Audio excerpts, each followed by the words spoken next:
why you should care about your BMI and why anti-BMI stories are bogus, because in the past few years, we have seen just a torrential downpour of people hating on BMI, or the body mass index, as a valid indicator of health, specifically long-term health.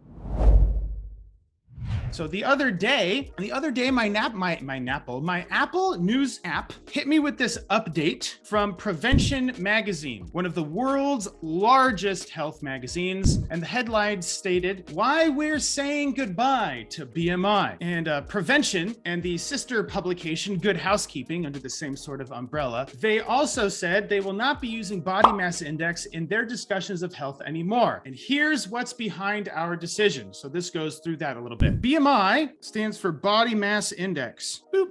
Okay, body mass index. And it labels, actually I can keep this here. It goes from a scale of about 15 to 40-ish. And it combines height and weight. So weight in kilograms divided by your height squared in meters. Calculators exist for this all over the place, so you can ignore this. I put this for completionist sake. So body mass index, to calculate it, you take how much you weigh in kilograms and you divide it by the square of your height. And this gives you a number that, well, a number somewhere between 15 and 40 for current living humans. All right, let's see here.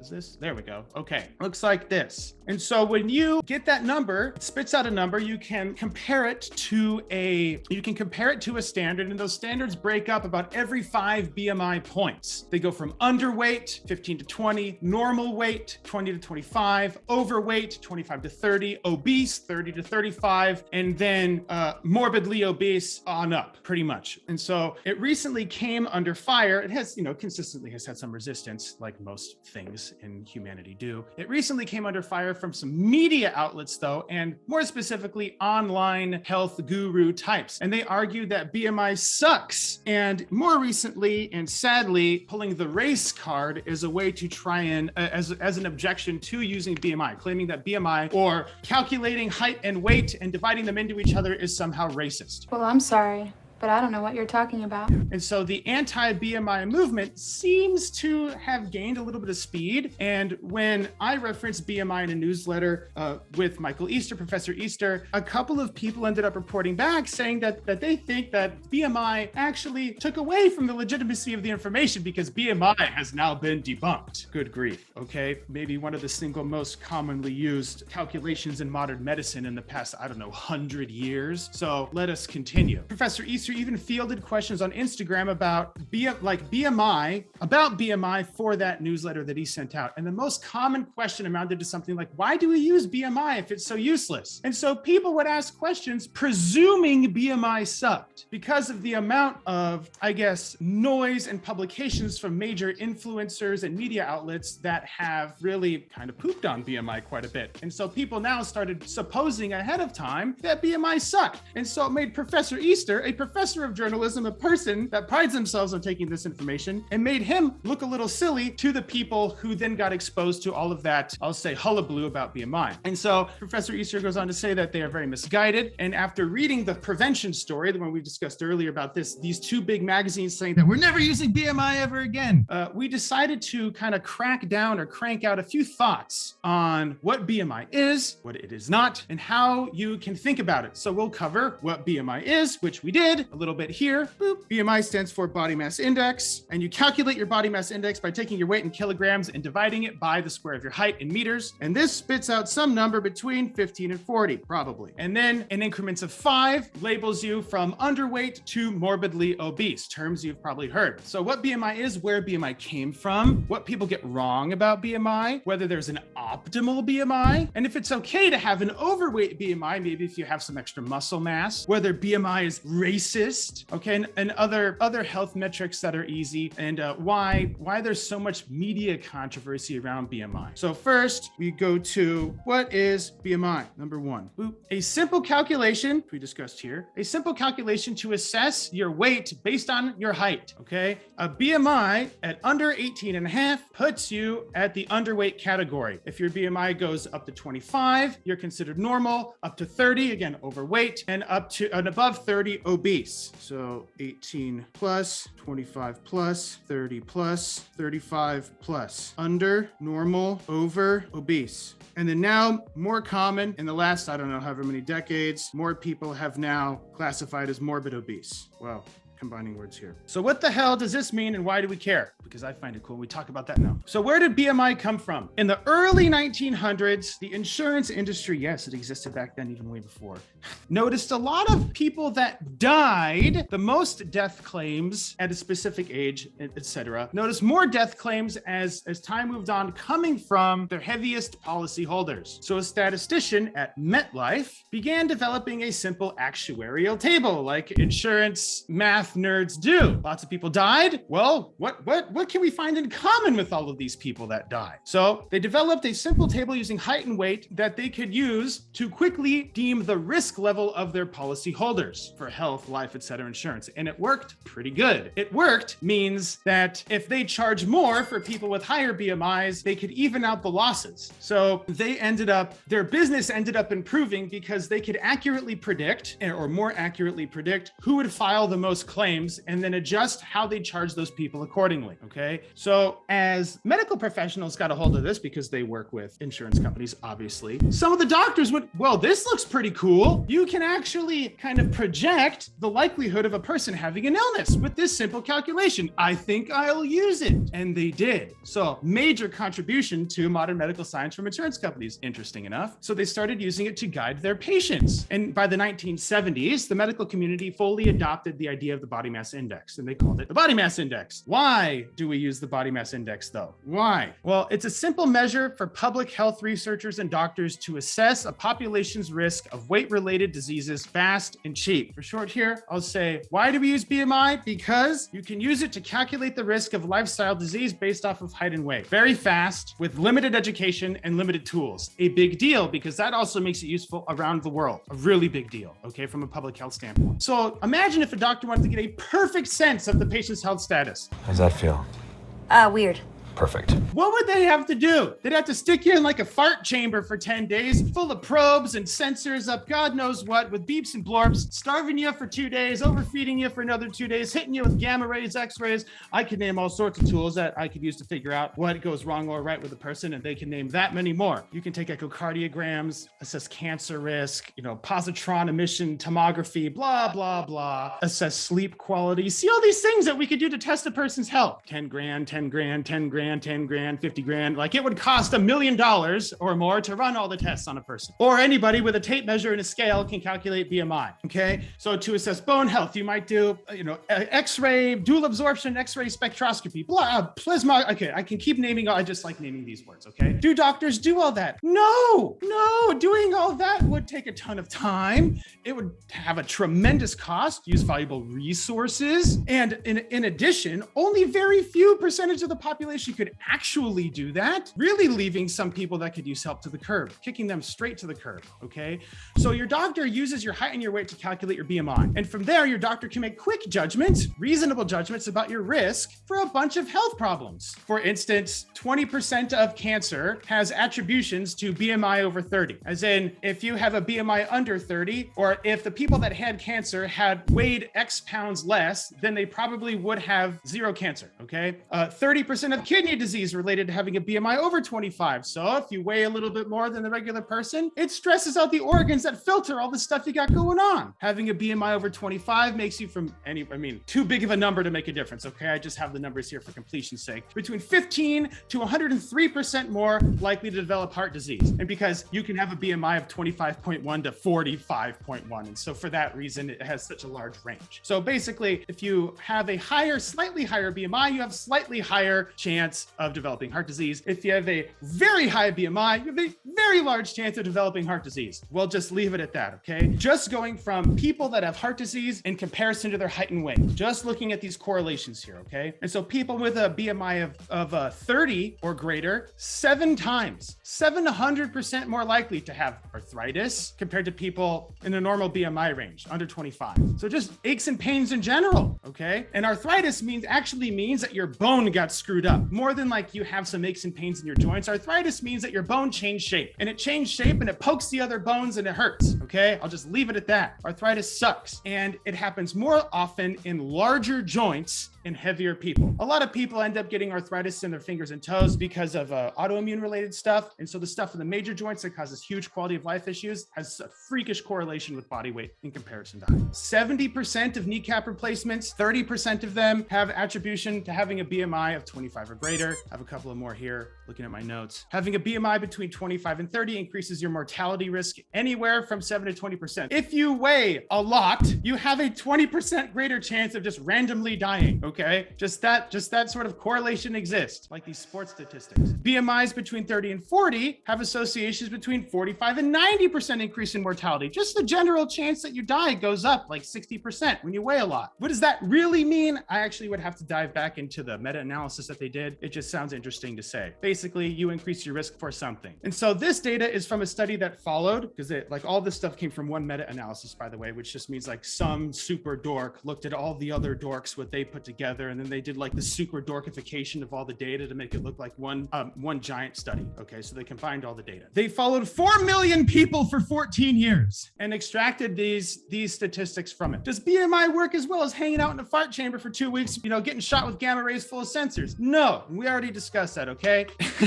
Echocardiograms and other expensive stuff. So as one scientist also points out, that BMI does something more complicated tests cannot. And so with one scientist, I'll throw myself under the bus here. Sometimes he hides me when I have controversial opinions, and since I talk to you and I trust and love you, I'll tell you, okay? I pointed out, I take credit so I can take blame, that BMI does something other complicated tests can't. It allows a person to figure out a risk level on their own. They can do it. Do you have to go to the doctor? No. You can do it right now with basic tools and a rudimentary education. Do you even have to read? No, okay? For free, in 10 seconds. No doctors, scans, blood draws needed. Fart tubes, sensors, gamma rays, none of that. A scale and a tape measure. And that person can even determine their own course of treatment. They really can, because BMI just means height to weight. And can you change your height? No. And that leaves you with one other option to change your weight. Can you change your weight? Absolutely you can, okay? So look at the difference here. We see these correlations of health problems in relation to height and weight. We can do nothing about our height, and we can do a lot about our weight. And if you can do a lot about your weight and you can measure your BMI at any time, then that gives you so much power to direct your health basically until something does happen, to direct your health forever in relation to all of these lifestyle related issues. Asterisk, okay? So what do people get wrong about BMI? Wrongness. What do people get wrong about BMI? Well, the article that popped up in my Apple News feed criticized BMI for only being able to show correlations versus causation. Okay, like what caused the disease? I hope somebody right off the bat realizes the stupidity of that comment. You can write an entire textbook on how one single bone cell changes its shape that might end up cascading into an arthritic event, okay? Correlation and causation doesn't matter at all. Absolutely not. Do you have to know what makes your kidneys explode to know that if you weigh more, your kidneys might explode? No. If you do want to know that stuff, then go to kidney disease school. That exists, okay? Do we care about the why or the how? No. These correlations give us plenty of information, especially because when you change your body weight, you make a physiological change. You actually change how your body functions on a cellular level when you gain and lose weight. And so, does it have a direct effect on all these diseases? Maybe. Does it matter? No. Okay. So BMI works as a population health measurement. Again, population, billions of people. Can it accurately tell you any single person's risk of a given disease? No. Ridiculous. Because you got genetics, sleep, exercise, whether you got hugged enough, blah, blah, blah. And so if you average all of that stuff, we make guesses. Does the exact percentage make a difference? As a scientist, I will tell you no. No. Does the exact percentage make a difference? Hell no. I can tell you that qualitative differences matter. So do I care that it says you have 700% chance of your heart exploding? No. I do care that you have a greater chance. Do you have a greater or lesser chance? The exact percentage, throw that out the window, total BS, okay? For the reasons above. I do feel okay with saying that you have a greater or lower chance given these cutoffs, and that the heavier you get, the greater the chance becomes. How much? Who knows? I just just feel comfortable enough saying that it does. If you want somebody to make up a number, you can consult a statistician, okay? So instead, it measures how body weight correlates with disease for most of the people, most of the time. And for a hardcore statistician, most of the people, most of the time means 95% of people for like 99% of the time. So when you use like most in general conversation, we think like more than 50%, but like gnarly statisticians, they consider most like 97.5%. Okay, just to make that clear. So for example, let us say the whole idea of the broad stroke, again, I'll say it one more time, the exact percentages, throw them away, who cares? I just care that you have more or less of a risk. So for let's say you had a group of 100 normal weight women, so between a BMI of 18 to 25 or 19 to 25, and a group of 100 obese women, BMI 35 plus or 30 plus. The research correlates to a 22% increased chance for a 22% chance of heart disease for a normal weight woman. So as a normal weight woman, can you still get heart disease? Duh, absolutely, okay? It just so happens that for the obese woman, they have twice the chance. So again, you roll the dice either way. It just depends on how many sides you want your dice to have, if that makes sense. So does being obese mean you have an automatic chance of getting heart disease? No. Does making yourself skinny mean you've written off the chance of getting heart disease or kidney explosions or Alzheimer's? No. You just change the probability over time. I just care that we stack the deck in our favor as much as possible because everything comes down to probability. I just care that we can stack the deck. If a disease is something to gamble, wouldn't you rather be a normal weight group or lower, whatever you want to call it? Wouldn't you rather have a less of a chance and a greater chance? I just look at it like that. And maybe not. And we'll see as we go through this discussion, like for me, some things like, okay, maybe I'll just drop dead in my sleep, okay? I've reconciled with some things and I deal with others. So again, adult decisions, you can make adult decisions. So to clarify, I technically speaking have an obese BMI, okay? So I have a greater risk for health-related things. I also have practical utility for how big and bulky I've made myself that I consider a good trade-off considering my family and other things. So do I move to the mountains and starve myself? No. Okay, so we keep these things in perspective here. Would you rather have a 1 in 5 chance of having a fatal disease or a 2 in 5 chance? We can see why a doctor would simply look at the data and use it to guide recommendations. That makes sense, especially given how expensive it gets to let's do kidney tests, let's do PET scans, let's do ultrasounds, and I mean that you can do that for cheap, but still, like it takes time and resources to do it. And so the fact that BMI is only a correlation, how can that cause any controversy at all? It even states itself as a correlative metric. And so calling it out as a correlative metric for debunking it, it serves to confuse the general population consuming BMI related material. If you look at the purpose of BMI, it says pretty straight up, we use this as a correlation device. And the mass media might say they use it as a correlation device, therefore throw it away. And does anybody even know why? Because, well, it's not causation. And so for that reason, I give you a short idea of like, well, it would take a whole textbook to discuss one bone cell changing into something arthritic. And so if you want to learn about causation, you realize very fast, it has almost nothing to do on a practical level of how to manage a population in the health of a whole population, a vast majority of the time. So the same type of population data we now use to make cancer sort of, how do I say this? The risk of lung cancer for non-smokers, I would say, is 1.3%. I have that pulled. And for smokers, it's 2%. Do they have a drastic absolute increase in lung cancer? No, they have twice the chance of somebody else though, which is to say just because you don't smoke doesn't mean you won't get lung cancer. Smoking is also not a guarantee that you'll get lung cancer. And people say, you know what? It makes a lot of sense to ban cigarettes because they cause cancer. They correlate with cancer, just like weight correlates with heart disease and kidney problems. And so the very same logic the mass media will use to debunk BMI, they use to praise smoking bans.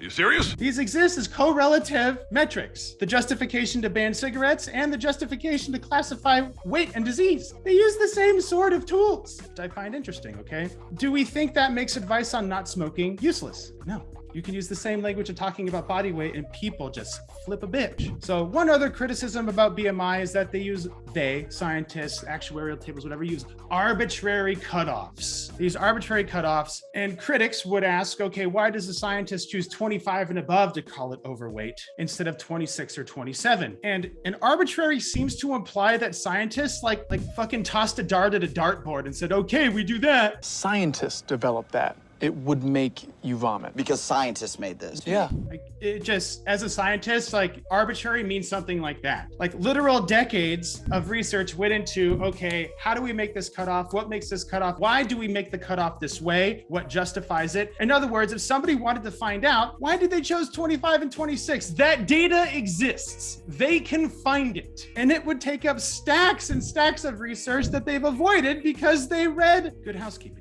Okay. Scientists look at the research and make rational decisions based off the data. Does a rational decision always mean the best decision? No. Okay. Asterisk, when you stack all the decisions up over time, it tends to help you more than hurt you. Modern medicine has done a lot of effed up stuff. Modern medicine has also done a lot of amazing stuff too. And so if you look at it in the context of the health of a population over thousands of years, modern medicine has done okay. Modern medicine made some, they could have done better. Modern medicine could have also done a lot worse. And so a lot of this whining comes from people that want to take private healthcare measures, X-ray, dual absorption spectroscopy, PET scans, ultrasounds, plasmithography, blood tests, all that stuff, and apply it to 7 billion people all at the same time. And unless you have any remote grasp of how public health works, I can see why you would come to that confused conclusion, the royal you. People who end up trying to debunk BMI. Okay, take MRIs for 7 billion people 3 times a year. The world would run out of liquid nitrogen. We would end up burning all of the trees to make up enough liquid nitrogen to do the MRIs. So saying that, well, we have ways to do personalized medicine to figure out individual risk. Well, can you do it 7 billion times 4 times a year? And if you can, then come back. If not, I'll use the scale and the tape measure. Damn! That leads us into the next question of, does an optimal BMI exist? Which we will cover next time. Thank you so much for learning.